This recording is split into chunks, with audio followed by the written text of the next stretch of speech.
Hello, YouTube. Sidekick here with a little bit of a different video. It's really more of a vlog, I guess. I decided to take this opportunity to say a little bit about what I think about DCS and where it is and where it's going and whether it's worth your time. I guess I decided to do that because I found that there has been a good deal of content out there in the commentaverse about the state of DCS. Much of it, obviously, is criticism, and that is, after all, what the commentaverse specializes in, so it's not really that surprising. Much of it is justified, at least from the perspective of those who are offering the opinions. But here's the thing, most of it is pretty useless to anyone who actually wants to know whether they should start or continue to play DCS. So, I'm going to offer my opinion on the state of DCS. I'm going to tell you what affects my decisions regarding it and how I view it. And what affects how much time I spend on it. And give you that advice about whether or not you want to decide to spend your time and your money on it. Now, I'm going to try to make this balanced and pragmatic. I do not offer this as a point of departure for future discussion. I offer it because I hope that it will be useful as a point of consideration, whether you agree with me or not. Now, I will start out by pointing out that my view is not unbiased, and I do not claim that it is. My views are affected both by what I want from DCS, but also by my professional and personal background and experience. So, let me explain what influences my bias so you can understand how it affects my conclusions. First of all, I play DCS mostly in single player. I play mostly from the mission editor, meaning that I typically make or modify the scenarios that I play, and most of my interest comes from figuring out what can be simulated and how that looks and feels in the cockpit when it is. I have played multiplayer occasionally, but usually as the host and often as the game master role. I never play in online servers, and I don't expect I ever will. That's not an experience that is of any interest to me. I play in VR, but only occasionally, because I play mostly in 2D because I spend much of my time editing while I'm playing. Now, I can write basic Lua code, and I enjoy doing that because it allows me to accomplish some really interesting and specific things, but I don't spend a lot of time. I do spend a lot of time making videos with DCS as the source, and it's probably fair to say that I spend as much time looking at the aircraft from the outside as I do in the cockpit, at least lately. That has not always been true, though. Just so you understand, I am in my late 50s, which means that I have been playing flight simulators since basically they became a thing that you could play at your desk. And also understand that I have spent a professional career, over 40 years, of working in, running, and advising companies that work in the space and aerospace business. I have seen how businesses of various sizes are run, seen what motivates them and what works and what doesn't. And I actually teach courses on business acumen at the MBA level. I don't say this to inflate my own reputation. I say it because it definitely affects the way I see DCS. In this discussion, I do not see DCS as software that I own. I see DCS and Eagle Dynamics as a case study in business and product management, and an interesting one at that. There is much that I do not know about that aspect of the problem, but honestly, I believe there is a lot that I can infer from what I have seen and heard. Again, I'm not here to defend the conclusions that I make. I'm just here to share them because I think it might be a perspective that's maybe not all that common in the discussion. I should also point out that I spend very little time on forums, either Reddit or on various product support sites. It is not a mechanism for exchanging information that I find particularly useful. Which is not to say that I do not discuss this issue. Most of those discussions are private or semi-private, though. So, with that in mind, let me give you my perspective on DCS, where we are, how we got here, and where things are likely to go. With that context in mind, I will tell you what advice I would give to anybody, friends, who ask me about DCS and the value of investing time and money in it. First of all, let me give you my appreciation of the challenge faced by Eagle Dynamics, or rather the challenges, and I think they're pretty significant. Well, before I do that, let's be clear that Eagle Dynamics has certain imperatives, like any business, that it has to meet in the short term. First of all, they have to have cash or secure access to funding. The cash flow has to be secure enough into the future that management time can be spent on any other issue, because if it's not secure, that will be the only priority that management can pursue. Secondly, ED, or any company, must be able to generate profit from its operations, or have a solid plan for how it will do so before the available cash is expended. And profit, as you really didn't know, means that it has to generate more revenue than expenses. Again, all other considerations except for cash will be secondary until profitable operations can confidently be expected before cash runs out. Finally, other considerations such as what products to develop, whether to develop the core engine, whether to prioritize certain features or address certain bugs, will always be secondary to the considerations of whether or not there is enough cash and whether or not operations are profitable. They have to be, or ED will go out of business. So, to me, ED has a number of challenges that they have to address every day in order to meet these needs. First of all, their challenge is that they have an extremely fragmented user base. There are people who like to fly modern jets versus Cold War versus World War II. There's people who like to do air-to-air and player versus player, and air-to-ground versus player versus the AI. You have a rotary community. You have a fixed-wing community. You have people who play almost exclusively online multiplayer on servers. You have people who, like me, only ever play single-player. You have creators and simulators versus players. This means that it is very difficult for them to find a single course of action that is going to be satisfactory to the entire user base. Now, they hopefully have good data on how that user database divides amongst the various groups, but I don't, and I expect that most other commentators don't either, so we really don't know how many users ED has and how each of those user communities is important to them. That diversity, though, is also particularly challenging because of Eagle Dynamics' revenue model, which is what I would call a version of what's often called the freemium model. This means that the company gives away a limited version of the product as a way of encouraging customers to pay a fee for the full version. Usually, though, this model is used for products that generate recurring revenue.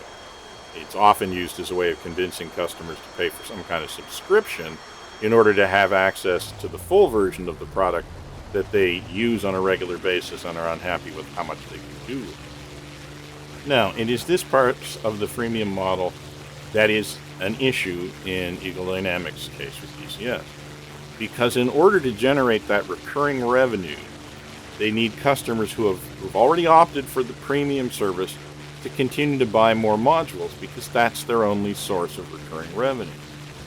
Now, this problem is exacerbated by the practice of releasing products in early access, because while this may generate near-term sales, it also generates an expectation amongst customers that the product they have already paid for will receive attention at no further cost to them. This has the effect of dampening customer desire to buy more modules, because they want to see their early access products finished first. And it causes a breakdown of the basic logic of the freemium model, because instead of generating more revenue, the model is now generating more expenses, for which see my point about cash and profit above. The challenge is heightened by the fact that the most vocal community that corresponds to and about Eagle Dynamics is the community of disappointed early access customers who are certainly not their largest source of future revenue, at least in the short term. Therefore, in order to satisfy its business imperatives, Eagle Dynamics must dissatisfy the most vocal part of the commentary act, which in turn gives those that tune into this conversation the impression that ED is being irresponsible and ignoring its customers, which isn't actually true. The second challenge that ED has created for themselves is that effectively they have implemented an app store model in which they invited third-party developers to make products which they would effectively sell under license. This model is usually attractive when it results in the development of products that are popular with a potential customer at little or no cost to the distributor, in this case ED. Unfortunately, though, for Eagle Dynamics, their foray into this model has resulted in further fragmentation of their user base. Many of the third-party developers have developed products that are of fairly limited interest to new customers, who are the primary source of revenue, while these products are of intense interest to a small number of committed customers who are not interested in purchasing other products. Add to that, managing third-party developers means that Eagle Dynamics has now added a bunch of overhead involved in configuration management of their software, as well as quality control over third-party products, and messaging and marketing that must take those third parties into account. In other words, Eagle Dynamics has created another situation where the App Store model may very well be generating more expenses than it is generating revenue by now. And, of course, the last major challenge for Eagle Dynamics is that they are working with a product that had its origins more than a decade ago. It not only contains legacy code, but its whole architecture is based on old concepts which are likely out of date with modern development practices and with modern technology.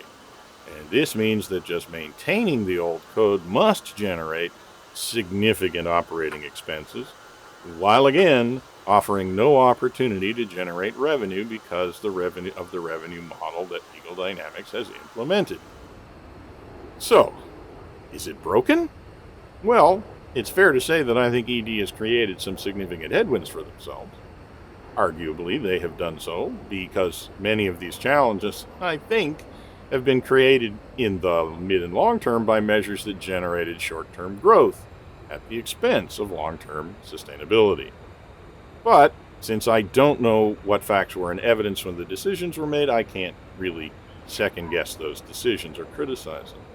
But at the end of the day, it has an impact on the state of the product. So what does it mean at the end of the day for players both new and old? Well, let's discuss what's working. I would say that there are actually lots of things that do work in DCS, at least acceptably well.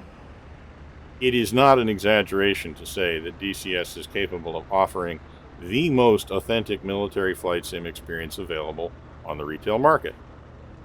There are certainly some modules that are very high quality and will provide the opportunity to even use DCS as a study simulation. It's also fair to say that it works across a wide variety of platforms, including a large number of VR devices. And it offers a very wide range of aircraft and settings, so that it has something to offer for almost any user that's interested in high-fidelity military flight simulation. It has a fairly large installed base and an active community that provides opportunities to play online. It also provides simple options if you want to play with friends or even host your own server. So for players who are more focused on an entertaining and immersive experience with an online community, it certainly has a lot to offer as well. So what are the issues? What isn't working? Well, the biggest issue is that there are real limits on the developer's ability to respond to customers' issues and demands now.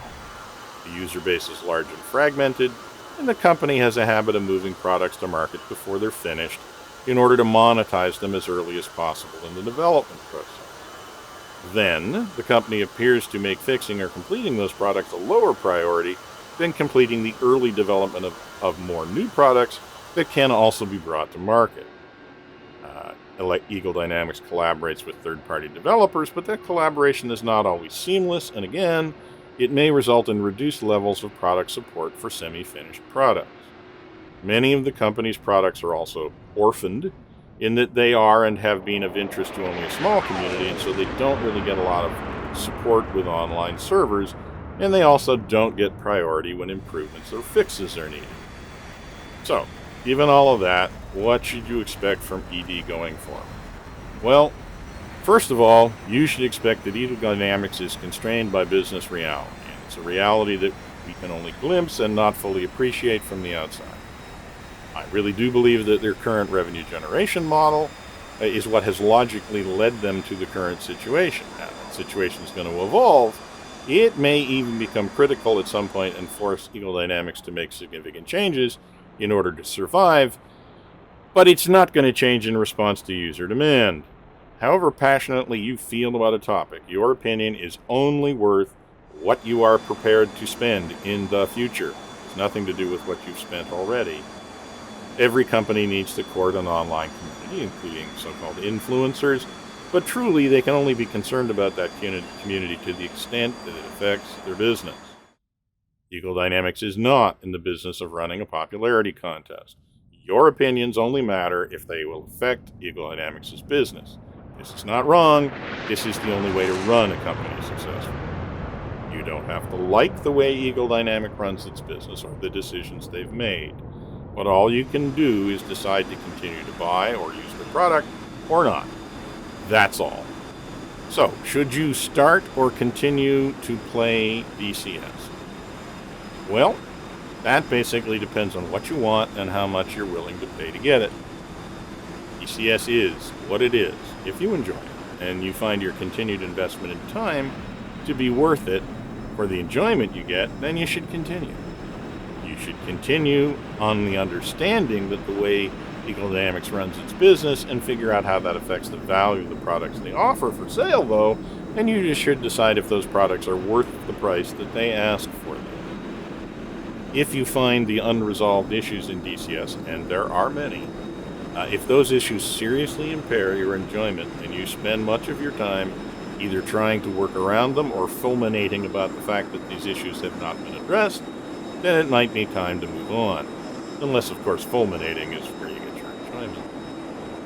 If you have not played DCS, or have not played it much, I would say that none of the above should stop you from trying it, provided you do not have to spend a lot of money to upgrade your equipment so that you can use the product. Installing and enjoying the game requires no financial commitment at all, and there's enough free downloadable content out there to give you more than enough time to decide if you like it and explore most of its features. But understand that what you see is what you get. If you can live with DCS's limitations, then decide how much money and time you want to spend on it. But do not get sucked into believing that it is a work in progress and that it will be responsive to what you think it should do and become. It might improve in ways that are important to you, but it also might not. And you have no agency whatsoever in the process. Despite what Eagle Dynamics and others might have you believe, Eagle Dynamics wants your money. They have never really demonstrated much desire to have your opinions. That's the deal on offer. Take it or leave it. Be content with your decision. For myself, I continue to play DCS, mostly as a sandbox, for my own exploration of things that interest me, and as a way of generating interesting videos that I and others enjoy. There are many features that I wish DCS had. There are many modules I would love to see available if they could be produced in quality. But I do not dwell on these limitations. When they become too great, I'll stop and find another way to spend my time. So, that would be my advice to you, based entirely on not only my opinion, but, some personal and professional experience.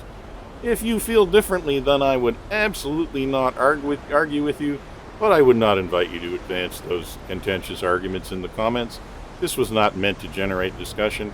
It was meant to provide my opinion and my information.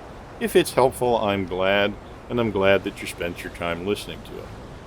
Talk to you again soon, and this is going to be Sidekick, signing off.